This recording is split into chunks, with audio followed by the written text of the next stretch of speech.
Welcome to federal का margin. ये है लेक्चर नंबर 3 जिसमें हम एडजेक्टिव्स कवर करने वाले हैं। लेक्चर नंबर 1 था, उसमें हमने इंट्रोडक्शन था जिसमें हमने कॉम्प्रिहेंशन पढ़ा, वो मैंने पूरा समझाया आपको, और साथ में ग्रामर की। फिर दूसरा जो था उसमें हमने क्वेश्चन एंड आंसर किए उस कॉम्प्रिहेंशन के। अब तीसरा लेक्चर है, इसमें हम एडजेक्टिव्स पढ़ने वाले हैं और फिर उसके बाद उसके सवालात करने वाले हैं कि ये होता क्या है। तो अब वीडियो शुरू करने से पहले मेक श्योर चैनल को सब्सक्राइब कर लें। और अब हम ना शुरू करते हैं कि एडजेक्टिव होते क्या हैं। Adjective a word which qualifies और मॉडिफाइज अ नाउन और अ प्रोनाउन। इसका मतलब ये है कि यार एडजेक्टिव एक ऐसा अल्फाज है जो नाउन और प्रोनाउन जो होते हैं ना उनको ज़्यादा डिस्क्राइब करता हो। क्या करता हो? उनको ज़्यादा समझाता हो। नाउन एक क्या होता है? नाउन है ना आइदर ऑफ द फॉलोइंग चीज़ें हो सकती हैं। नेम मतलब किसी का नाम, प्लेस मतलब कोई एक जगह, एनिमल मतलब जानवर, ऑब्जेक्ट मतलब कोई सी भी एक चीज़ या thing. Name, place, animal, object या थिंग। तो बेसिकली ऑब्जेक्ट या थिंग एक ही चीज़ होती है, लेकिन हाँ आइदर एक कोई सी एक चीज़ या फिर एक जानवर या फिर एक नाम या फिर कोई सी एक जगह, ये आपके क्या होते हैं? नाउन्स होते हैं। इन चीज़ों को अगर कोई एक ऐसा अल्फाज जो ज़्यादा डिस्क्राइब कर रहा हो, समझा रहा हो, एक क्लियर इमेज दे रहा हो, उसको हम कहते हैं एडजेक्टिव। एक एग्जांपल करते हैं, जैसे आप अभी फ़िलहाल रेड को यहाँ से हटा दें। रेड समझे, यहाँ पे है नहीं लिखा हुआ। अब यहाँ पे लिखा हुआ है हैट। हैट क्या है? टोपी। टोपी एक क्या है? एक ऑब्जेक्ट है, एक थिंग है, कोई चीज़ है। तो ये क्या हो गया आपका? ये हो गया आपका एक नाउन। क्योंकि ये एक नाउन है, अब इसके साथ पहले यहाँ पे क्या लिखा हुआ था? रेड। तो अब हम रेड को है ना देखते हैं। अब यहाँ से ये रेड मैंने हटा दिया। अब यार ये आप देख रहे हैं यहाँ पे कि रेड हैट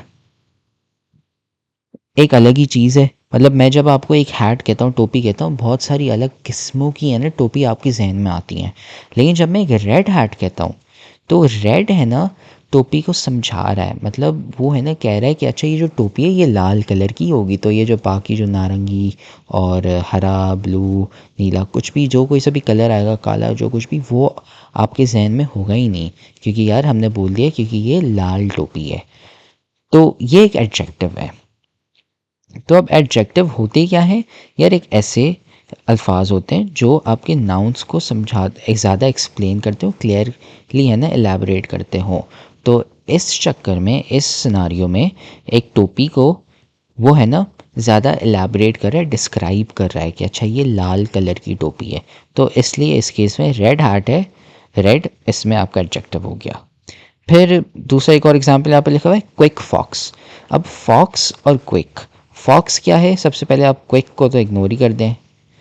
फॉक्स क्या है? एक नाउन है। क्यों? क्योंकि ये एक जानवर है, एनिमल। अब उसके सामने अगर मैंने यहाँ पे क्विक लगा दिया तो मैं एलैबोरेट कर रहा हूँ, डिस्क्राइब कर रहा हूँ कि अच्छा ये जो फॉक्स है ये तेज़ी से भागता है, ये तेज़ है, जल्दी भागता है। तो जब आप ये करते हैं तो आप ज़्यादा फॉक्स को एलैबोरेट करें, डिस्क्राइब करें कि ये होता क्या है। तो उसकी वजह से ये जो आपका एडजेक्टिव जो अल्फाज है ना, ये है ना आपका एडजेक्टिव है, ये क्विक एडजेक्टिव हो जाएगा। तो ये भी एडजेक्टिव है और ये भी एक एडजेक्टिव है। एडजेक्टिव कब आता है? तब आता है नाउन के पीछे, जब वो नाउन को डिस्क्राइब कर रहा हो। हमेशा नहीं, नाउन के पीछे कुछ और भी आ सकता है, लेकिन अगर वो उसको डिस्क्राइब ज़्यादा कर रहा हो तभी वो एक एडजेक्टिव होगा। तो ये होते हैं adjectives. They can be use to compliment the words to be और टू सीम। तो एक और चीज़ ये है कि लेट्स से आपके पास टू बी या टू सीम लिखा हुआ है तो उसके बाद भी आ सकते हैं। बट अगर आपको सिंपल तरीके से मैं बताऊं, यार एडजेक्टिव एक ऐसा वर्ड है जो आपका जो नाउन है ना उसको ज़्यादा डिस्क्राइब कर रहा हो, जिससे हमें इन्फॉर्मेशन एक्स्ट्रा पता चल सके कि अच्छा नहीं ये जो नाउन है ना ये कुछ और है। यहाँ पे ना ज़्यादा उसकी क्लियर इमेज बन रही हो। फिर एक और टिप यहाँ पे note, adjectives are sometimes formed from nouns और verbs by the addition of a suffix. मतलब आप है ना नाउन्स के सामने एक एक्स्ट्रा वर्ड भी डाल सकते हो, ऐसे सफिक्सेस जैसे एबल, फुल, इक, इश, इव, अस एंड वाई। ये जब आप डालोगे तो कुछ केसेस में, हमेशा नहीं, कभी कभार 60% केसेस में होता ये कि नाउन एडजेक्टिव बन जाता है। जैसे नीड, नीड के सामने आप वाई डाल लो, नीडी, तो वो क्या हो गया, एक एडजेक्टिव बन गया। जैसे ये आइक, एक डाल दिया हमने। हीरो, हीरो क्या है, हीरो एक बंदा है, एक कोई बंदा है, तो एक कोई बंदा ही हीरो हो सकता है। तो हीरो क्या है, एक नाउन है, ही इज़ अ हीरो। अब उसके सामने मैंने क्या डाल दिया, एक डाल दिया, हीरोइक पर्सन, तो हीरोइक क्या बन गया, एक एडजेक्टिव बन गया। तो पहले हम कह रहे थे ही इज़ अ हीरो, और फिर अब हम कह रहे हैं he is a heroic person. तो इस केस में क्या हो रहा है, हीरोइक पर्सन, हम पर्सन को डिस्क्राइब करें कि यार अच्छा ये हीरोइक है, ये हीरो है। तो इसका मतलब ये है ना, एडजेक्टिव्स होते हैं कि यार एडजेक्टिव्स ऐसे अल्फाज होते हैं जो नाउन्स और प्रोनाउंस को ज़्यादा एलैबोरेट कर रहे हो, ज़्यादा डिटेल बता रहे हो, क्योंकि ज़्यादा डिस्क्राइब कर रहे हो, ये एडजेक्टिव है। अब हम क्वेश्चंस करते हैं एडजेक्टिव्स के। तो पहला सवाल है, form adjectives from the following nouns. Nouns दिए हुए हैं, अब इनसे है ना हम एडजेक्टिव्स बनाएंगे। तो सबसे पहला है ड्यूटी। ड्यूटी को आप लिख सकते हैं एज ड्यूटीफुल। ड्यूटी एक नाउन है, ड्यूटीफुल एक एडजेक्टिव है। तो आप लेट्स से फॉर एग्जांपल कहते हैं ड्यूटीफुल पर्सन, तो उसका मतलब ये है कि यार ये एक ऐसा पर्सन है, एक ऐसा बंदा है जो अपनी ड्यूटीज़ पूरी करता हो, सब काम कंप्लीट करता हो टाइम पे, ये है ड्यूटीफुल। वो ज़्यादा पर्सन को एलैबोरेट कर रहा है, एक्सप्लेन कर रहा हो। फिर हम लिखते हैं आइस। आइस को आप लिख सकते हैं एज आईसी। लेट्स से आपने आईसी, आपने एक लॉलीपॉप ले ली, लॉलीपॉप लॉलीपॉप होती है, लेकिन अगर आपने आईसी लॉलीपॉप बोला तो यार वो लॉलीपॉप है ना ठंडी है, बर्फ़ की तरह है, आईसी है, बर्फ़ है, तो आप ज़्यादा है ना लॉलीपॉप को एक्सप्लेन कर रहे हो, डिस्क्राइब कर रहे हो, उसकी वजह से आईसी होगा ये। फिर तीसरे पे आ जाते हैं पीस।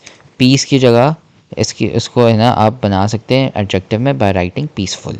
पीसफुल का क्या मतलब है, मतलब सुकून। जैसे फॉर एग्जांपल पीसफुल सिटीज़न, मतलब इसको है ना कोई जंग करने का है ना शौक नहीं है इस बंदे को, ये सुकून वाला बंदा है, पीसफुल। तो पीसफुल है वो ज़्यादा एलैबोरेट करे, एक्सप्लेन करेगा, अच्छा ये बंदा है ना इस तरीका है। आप पीसफुल सिटीज़न या पीसफुल स्टेट कुछ भी कर ले, मतलब उसका ये है कि यार वो जंग नहीं लड़ते, तो पीसफुल है यार, वो एक्सप्लेन कर रहा है कि अच्छा ये सब है ना पीसफुल है लोग। फिर आते हैं ब्यूटी पे। ब्यूटी बहुत आसान है, इसको आपने ब्यूटीफुल लिख लिया, ये औरत ब्यूटीफुल है, दिस वुमेन इज़ ब्यूटीफुल, बहुत सिंपल है। तो इससे आपका क्वेश्चन 1 हो गया। फिर क्वेश्चन 2 पे आते हैं, read the given sentences below and circle the adjectives. तो सबसे पहले आप करेंगे ये कि यार मैं इस सेंटेंस को पढ़ूंगा, the homeless beggar hasn't eaten in days. अब मैं इसमें नाउन्स ढूंढूंगा। तो सबसे पहला नाउन मुझे दिख रहा है वो है बेगर, और बस ये नहीं है। अब यार इसमें मुझे एडजेक्टिव देखना है कि यार अच्छे से पहले जो आता है वो एडजेक्टिव है या नहीं। तो हम ये देखते हैं होमलेस। होमलेस एक एडजेक्टिव है। क्यों एडजेक्टिव है, क्योंकि यार लेट्स से मैं खाली लिखता हूँ बेगर, भीख मांगने वाला, लेकिन फिर मैंने होमलेस बेगर लिख लिया, वो ज़्यादा एलैबोरेट कर रहा है, डिस्क्राइब कर रहा है कि अच्छा ये जो बेगर है इसके पास घर नहीं है, ये इस बेचारे के पास घर नहीं है। इसमें आपका होमलेस एडजेक्टिव हो गया, इसमें और कुछ नहीं होगा, हैजेंट, डेज नहीं, ईटन, ईटन जो है इसमें ये आपका एक वर्ब हो गया, पास्ट पार्टिसिपल होगा। अगर ये हंगरी होता तो तब ये एक एडजेक्टिव होता, लेकिन इस केस में ये नहीं है। फिर अब हम आते हैं पार्ट 2 में।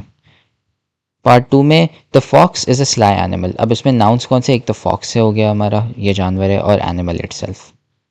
अब इसमें फॉक्स ये सब कर लिए, अब हम एडजेक्टिव ढूंढते हैं।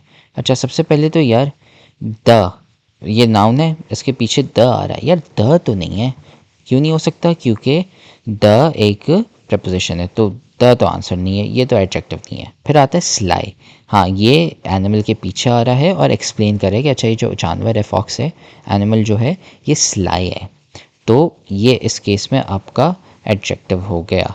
क्या हो गया, स्लाई, ये है आपका एडजेक्टिव।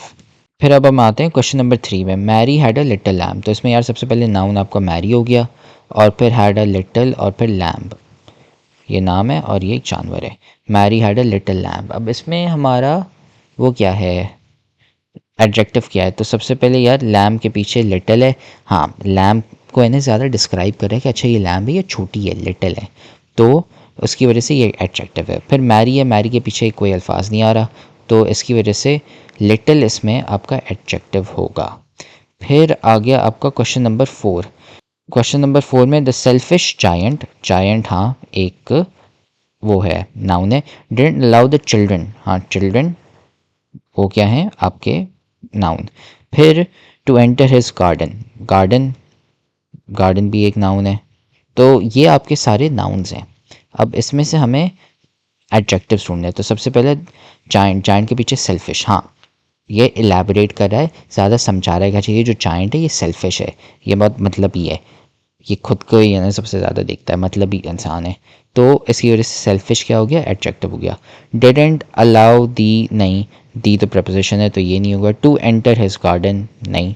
तो इसमें से अलाउ, डिडंट ये सारे हैं ना एडजेक्टिव्स नहीं है। इसमें सिर्फ आपका जो एडजेक्टिव है वो है selfish.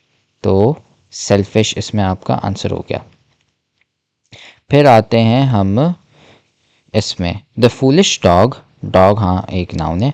Parked at its reflection and lost its food, इसमें रिफ्लेक्शन एक नाउन है और फूड। अब इसमें यार हम अब देखेंगे कि एडजेक्टिव्स कौन से, नाउन से पहले तो सबसे पहले फूलिश, हाँ तो डॉग नाउन है उसके पीछे फूलिश आ रहा है, हाँ वो समझा रहा है कि यार डॉग है ये फूलिश है, ये पागल है, अक्लमंद नहीं है, ये समझा रहा है तो इसलिए एडजेक्टिव है। पार्क्ड नहीं ये वो है वर्ब है। एट इट्स, इट्स, इट्स अब आ रहा है नाउन के पीछे, इट्स नहीं है एक एडजेक्टिव तो इसलिए ये आंसर नहीं, और यहाँ पे भी इट्स आ रहा है। लॉस्ट नहीं है वो वर्ब है। तो इस केस में आपका जो एडजेक्टिव है वो है फूलिश। तो इससे हमारे सवाल पूरे हो गए। ये हैं आपके adjectives, homeless, sly, little, selfish और फूलिश। तो होपफुली आपको अब पता होगा कि यार एडजेक्टिव्स होते क्या है। मैंने एक्सप्लेनेशन दी, एग्जाम्पल सवाल कराए और ये एक्सरसाइज भी कराई है। तो अगर आपको कुछ समझ नहीं आया तो आप वीडियो वापसी देख लें, या फिर आप है ना कमेंट में भी मेंशन कर सकते हैं, कोई सवाल लिख लें वहाँ पे, हम है ना जवाब दे देंगे, या फिर आप व्हाट्सएप पे भी हमें मैसेज कर सकते हैं, उधर भी आपको जवाब मिल जाएगा अगर आपको समझ नहीं आया तो। अब अगली वीडियो में हम कंडीशनल सेंटेंसेस करने वाले हैं, और उसके अलावा आप मेक श्योर आप वीडियो को लाइक कर लें और चैनल को सब्सक्राइब कर लें। और अगर आपको कोई सवाल हो या फिर अगर आपको प्राइवेट ट्यूशन्स चाहिए तो आप है ना हमें व्हाट्सएप पे भी मैसेज कर सकते हैं, जिसमें आपको 1-to-1 प्राइवेट ट्यूटरिंग भी मिल सकती है इंग्लिश से रिलेटेड। तो हाँ फिर अगली वीडियो में मिलते हैं जिसमें हम कंडीशनल सेंटेंसेस पढ़ेंगे।